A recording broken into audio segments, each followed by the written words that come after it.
Hi, my name is Lauren, and I have interviewed dozens of near-death experiencers. From talking to so many people who have been to the other side and back, I've learned that there's one thing that the vast majority of us will experience when we die, and that's the life review. This is an opportunity for us to relive our lives and experience the ripple effects of our actions. In this video, I compiled some of the life review stories from this channel.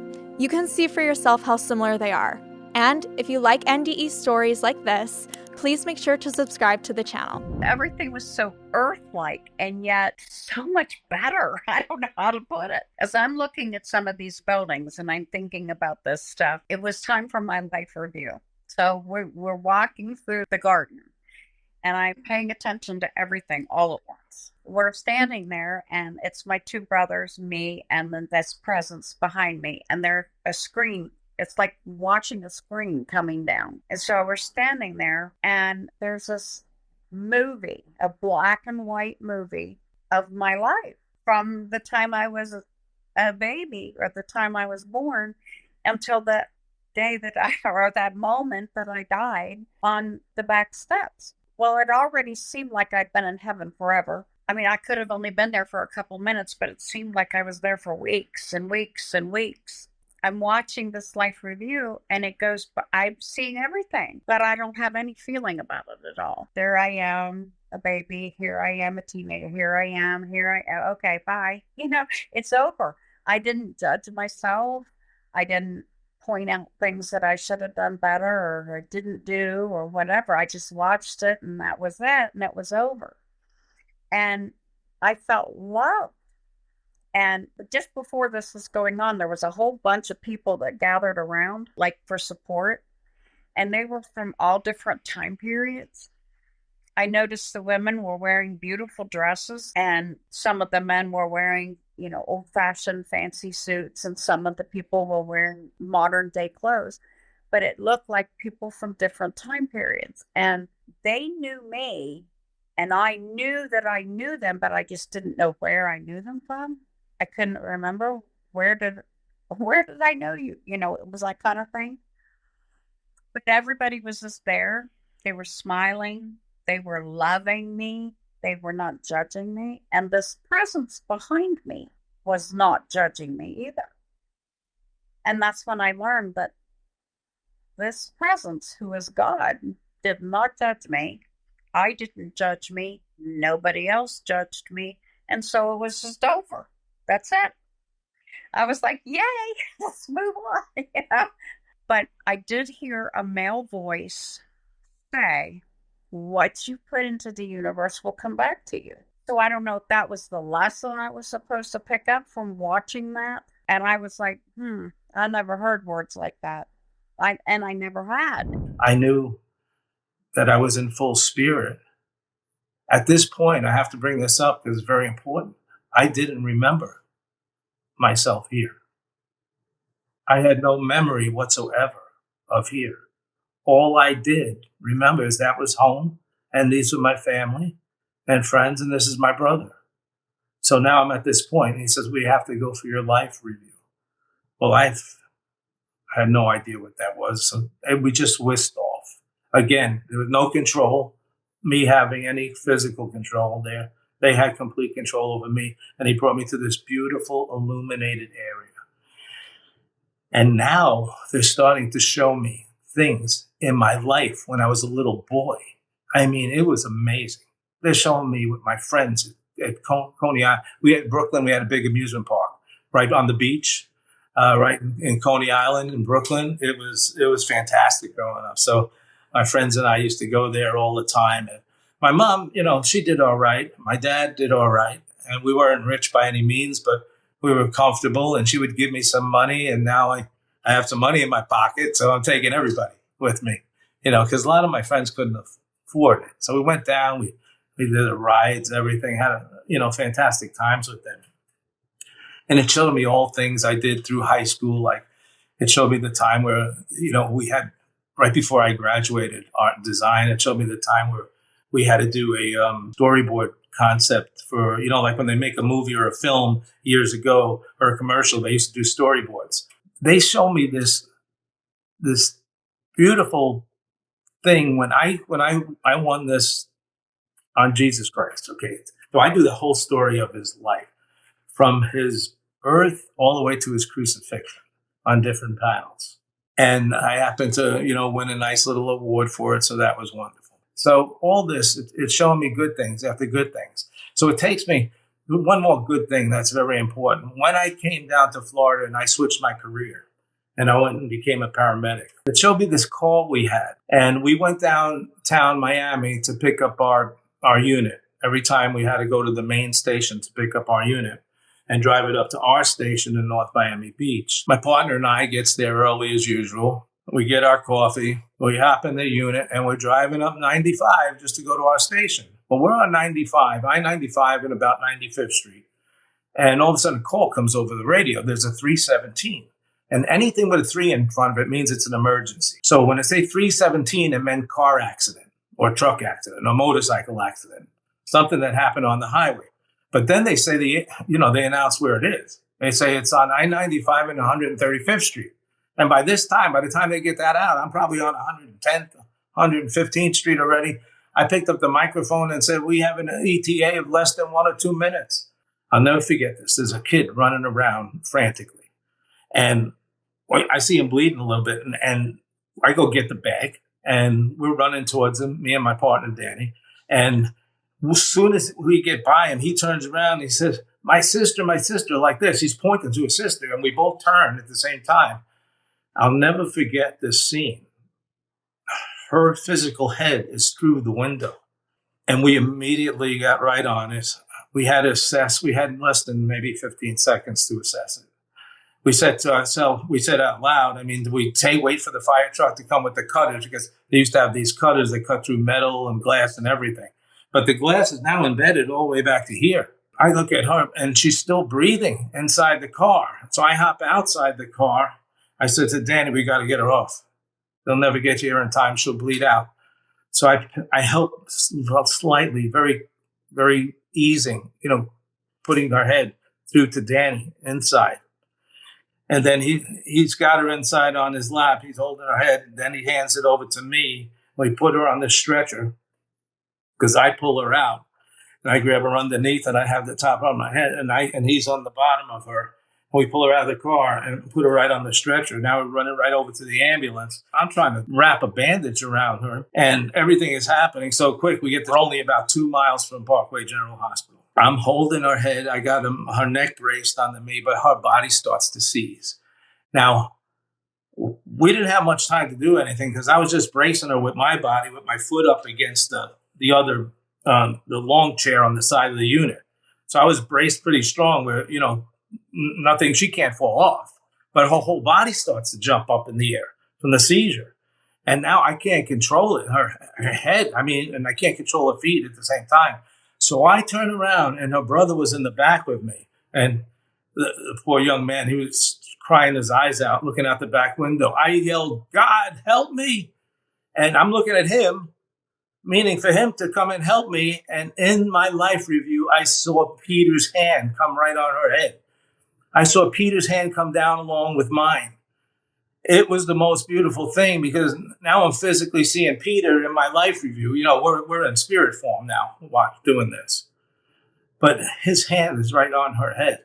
And that's what a life review is. They show you the things you've done in your life. And then it turns on me. And now they start showing me the bad side or the wrong side. And this wasn't as pleasing. So, again, it starts out when I was a little kid. A little kid getting in a little trouble. You have little fights and things like that. And I'm very fortunate, I believe, because I feel like I really never did anything that bad. I did crazy things like every teenager does, but I don't feel like I did anything that cruel or that bad. I didn't think I did anything cruel. But then it told me all the things during my young teens and little things like that. And then it takes me to the time when I was married to my first wife. And we had a 2-year-old son. And I call those years, I was still, young, not matured enough yet. I guess inside I felt like I never lived life on my own. So I wanted a divorce. But when you do that, you're selfish. I was selfish at that time. I only was thinking about myself. I didn't know. I had no idea the pain that I caused. I caused this pain, and now I am physically becoming the pain in my near-death experience. I feel the pain inside like you could never imagine. I feel tears rolling down my cheeks. It's terrible. I mean, it's getting worse and worse, but it's actually feeling so intense that I've never had a feeling of pain like this emotionally. It was so bad. I remember them showing me a couple of things right after that, and then I started screaming, I'm sorry, please forgive me. I remember saying that completely out loud, and as I said that, all this grayness just dropped, and we were sitting back in spirit form again. It was like it was love coming to me. It was so peaceful that I didn't want to leave because it was something I'd never felt before. And then something happened that was something that I wasn't very proud of in a lot of ways. I had a review of my life. And I've heard this story from a lot of other people that they've had life reviews, and I totally understand what they went through. Because you don't just see it on a video screen. You don't just see it in your head. What you do is you live it. You live every emotion that happened from the day that you were born until I was 28 years old. I started off by seeing myself being on my mother's stomach, being given life, to come into this world. And I'll never forget seeing how I hurt people. When you're going after money and you're going after status in life, you almost do everything you can to get ahead. I played professional basketball over in Europe, and you always wanted to be just a little bit better than that other person, because sometimes that's all you needed to get to the next level. And so I knew how to do that very well. And it transferred into my everyday life in the business world.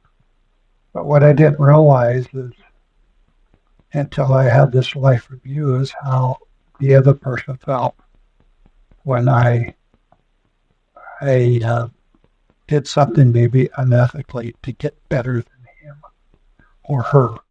In a life review, you would think you'd feel guilty. You'd feel like you were being stepped on or stabbed at or disciplined. It was not like that at all. For me, it was more of a learning experience. I had to learn how to treat people better. The other thing I noticed was I didn't see any of my riches around me. I didn't see any of those motorhomes or boats or toys or all my cars. I didn't see any of that. The only thing I saw was how I treated people. And this has probably been one of the biggest learning experiences of my life, is to try to understand how people feel about what I'm saying to them, and to listen, because every person's journey is totally different. After I reviewed my life, I went, okay, I did it. I didn't have anybody to argue with. There was no way to explain why I did what I did. I did it, and I accepted it. Well, after standing there for a few minutes and contemplating what had happened, I realized that everything that was done in that life review was done with love. And I realized that, I could have been chastised. I mean, somebody could have walked up and smacked me or put me inside of a cage or whatever. So what the actions that I was doing, but it wasn't done that way. It was almost like somebody was reaching out to me to teach me how I should have been living my life. And I accepted it. I accepted full accountability. Everything was done in black and white, right or wrong. And there was no fence in the middle. I mean, there was no gray matter at all. It was done as if this is the way you probably should have done it. We're in this place, and then so my life was being shown to me like slides just coming in front of me like this, like just very quickly. And I could see like the beginning of my life. And it was like each little slide, those were like light frames. Each slide had like something was happening at some point in my life, and another slide will come and another slide, like almost like events almost, right? And so, but it was from my birth all the way until that present time. And I knew what was supposed to happen, right? Like, okay, yep, this is it. And I'm going through and I'm feeling this sense of confidence, right? Like, because I know that I did well, I'm like, okay, this is good, this is good. And then I know the next step is where, we kind of, and this is the only way I've thought so much over the past 12 months, like, is there a better way to explain this? And there's absolutely, I can't think of a better way. It just felt like my life was going to be weighed or like measured. Like all these frames came together and I knew, okay, this is the time. This is like where we wait, like see what it's, what it's worth, almost sort of a thing. And then what I thought was going to happen didn't happen. Instead of it being measured and then the next, portion happened, all of my frames came together and then they just kind of collided and then just disappeared. Okay, nothing. And I remember thinking, oh, that's not supposed to happen. Like that's never happened before, like what is this? This is a new thing.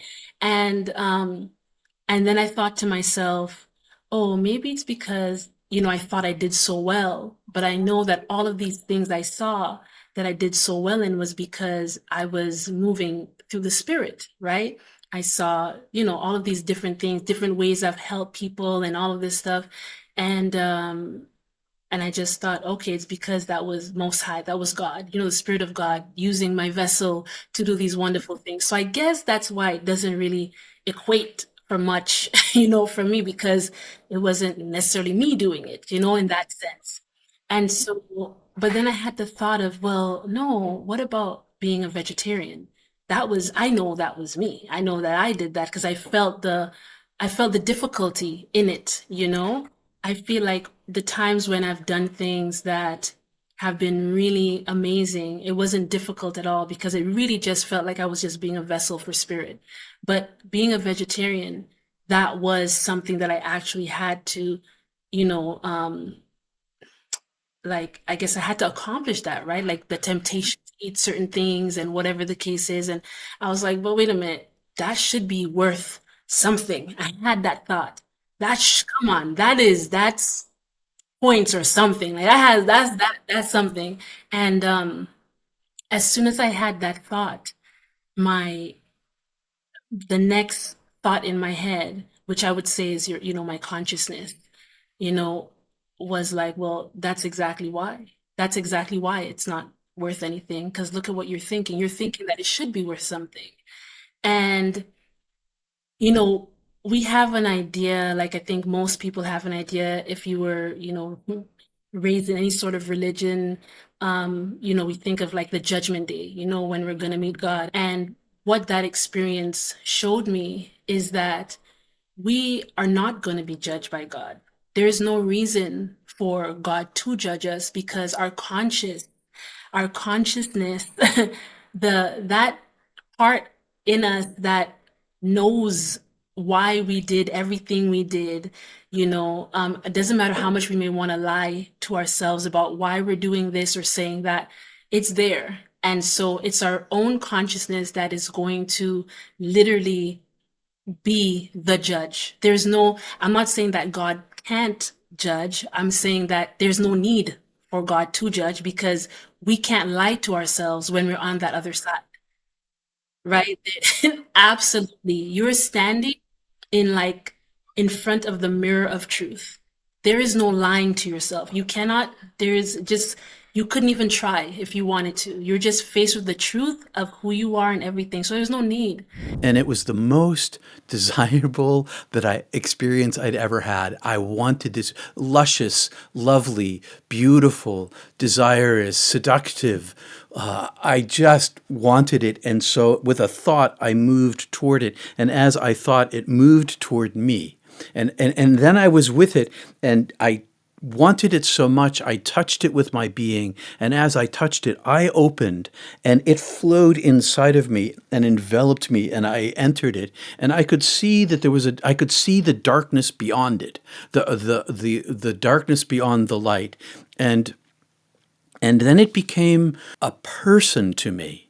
Like it knew me, it looked in me, it saw the whole of me. It showed me all of my entire life. There was no corner of me that was hidden. There was nothing that I had stuffed away from myself that I couldn't see. And I went through a hell of the bad things that I had done to people through my whole life, because everything was visible. And I could see this eye of fire looking at me and showing me my life. And it did so without judgment. It was, as it showed me myself, it was speaking without language. It was speaking love to me. It was love. I love you. I've always known you. I accept you as I make you. And as I went through this life review of hell, I experienced all the pain that I gave to other people from their point of view, not just from what I would think about how you feel, but how you actually felt and your actual thoughts. I was that person and myself simultaneously in every circumstance, experiencing from 2 points of view, my original one and theirs, in this long chronology of all the pain that I had caused in my life. And as I experienced this love that was being given to me, I had this moment of judgment, but I was not being judged. I was only being loved. The judgment was my lower self seeing the comparison to the highest self. And I could see not only my own life, I could see all of humanity's brokenness, and not just humanity's brokenness, but it was in the context of the entire universe, the physics and the biology and the chemistry of us that functions, that nothing exists here without consuming another. Everything consumes something else here. And my humanness wasn't my fault. And nobody's humanness is their fault. It's part of this much larger system. And I saw and I experienced myself as metaphorically, an individual photon.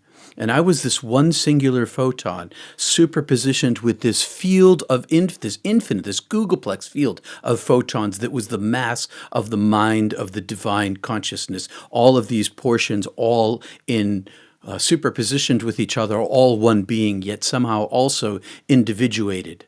And I was one of those individuations, but I was outside of this field. Here I am in a tree of the tree of life, right? And next to me is this being, this advanced being. And again, when I say advanced being, I definitely know it was a male being. I definitely know that it was something far more intelligent than anything I'd have experienced. So I listened. I allowed this being's way of being to guide me to my life review. 0 to 60. Your entire life, from the moment that you're born and to the moment I died on my operating table at 11 p.m. in operating room 11 for 1.11 minutes, your whole life is just there. It's like a matrix. Every second of your life, every moment of your life, everything that you forgot about, everything that you thought that no one was watching you, you see it. You see the conversations you had. You see the moments where you weren't at your best. You see yourself, not having not being nice to the person that worked as a at a pharmacy who was the cash register attendant. You see your rudeness. You see also your kindness. You see everything that you were doing and not doing, should have done, didn't do, could have done, all before you. And I go back around here, which is very important. No judgment. You don't look down at Peter Anthony going, "Wow, you were rude to that lady on the on the telephone when you were trying to dispute your credit card information. You were rude to the tech at the cable company." You don't judge yourself as much as you go, I could have done better. That's what you're thinking to yourself. It's almost as though you have this love for yourself, that and understanding of self that I can't even begin to explain. Every step that you take from the time that you're born until where we are in this conversation today matters. It is a part of your destiny, if you will, that every step, when sometimes something doesn't go our way, I sometimes say to so many times in so many lectures, sometimes the rejection in life is protection. Before I came back, I ended up in this place called Bordeaux. Now, this is something that is very important because I have so many people who, when they hear this part of my story, they question, they doubt. Bordeaux is what Catholics would call limbo, purgatory. The Buddhists refer to it as Bardo, the in-between state. Imagine being in outer space, and you see every planet, every galaxy, every star, every moment. You're kind of suspended in galaxies upon galaxies, and here I am having this connection with, I call it God. You can call it whatever you want, allowing me to see our planet. Us as a warring nation, and we think about that when you look down and you look at country after country, war after war, from World War I, the Civil War, World War II, Vietnam, you see all this, you identify the ego that has basically destroyed our planet. You see the decisions being made by those people in power that we continually vote for, who take our power away. And I think that was a big reality check for me, because I thought, we're allowing people, again, going back to the opinions of others, to create laws that basically went against our very nature, called being good on this planet. For what? For profit, for greed. So that was a big reality for me. And so I'm seeing the war that goes on. I'm seeing the destruction of our planet. I'm seeing our environment slowly but surely die by our own hand. I'm seeing, the animal kingdom being persecuted. You're not judging it and going, "Oh, why God?" We as a collective consciousness, as mankind, as humankind, we're not a nice consciousness. But I'm going to digress here, or actually, not digress, but take you to another set of consciousness. Not only was I seeing that, but I saw nurses and doctors, I saw paramedics, I saw school teachers, I saw housewives and husbands, making a difference on the planet. I saw those that we don't even know about in their neighborhoods, helping people out, from the simplest kind act of saying hello to complimenting other people when they've had a bad day. We don't realize that our one bit of kindness, our one little hello could be the very thing that changes someone's life. Thank you so much for watching this video on T&H Afterlife. I really appreciate all of our amazing viewers and all the incredible comments that are left on our videos. If you like this video, here's another one that you might like to watch. And if you haven't already, please make sure to subscribe to T&H Afterlife. Thank you.